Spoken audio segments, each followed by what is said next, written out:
DWI arrest that has now sparked a federal excessive force lawsuit. That suit filed today seeks $500,000 against a Brooklyn Park police officer, alleging not only that a man's civil rights were violated, but that the officer lied about what happened. And we found that it's not the first time that this officer has been accused of excessive force. 5 Eyewitness News reporter Mark Albert has a story you'll see first on 5. Mark? Leah, this is 33-year-old Amos Togbeson Jr. right after his arrest for suspicion of DWI in April of last year.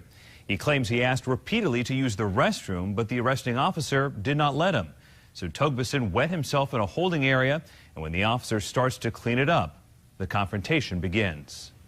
So right now, he's ordering your client into the corner. That's right. Face the wall. All right, move over into that corner. This is Brooklyn Park officer Michael Roble telling a handcuffed Amos Togbeson to stand still in the corner of a holding room at police department headquarters.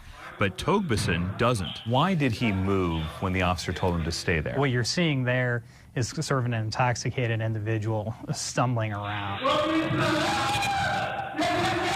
Togbeson wails as the officer tries to get him under control. Roble then appears to warn his colleague.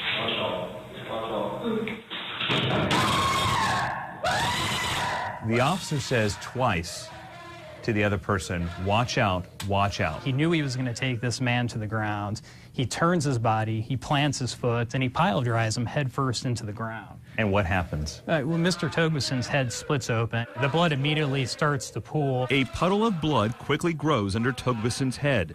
When he's moved to the side to be treated by paramedics, the amount of blood becomes clear. You open your eyes? Togbeson moans, lying prone on the floor with a concussion. He needed 13 stitches and now has permanent head injuries, his attorney says. Officer Roble, in his official report, says the warning to his colleague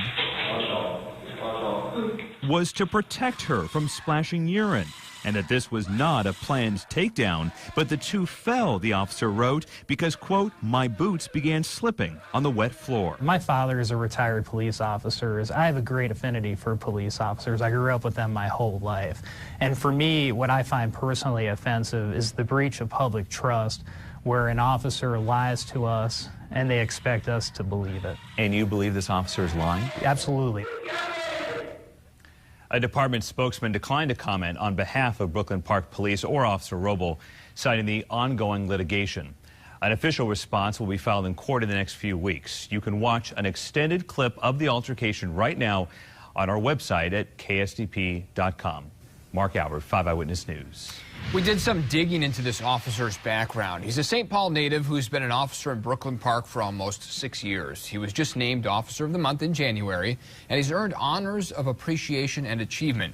Just 4 months before this latest incident, Brooklyn Park settled another excessive force lawsuit that he was initially a part of, costing taxpayers more than $52,000.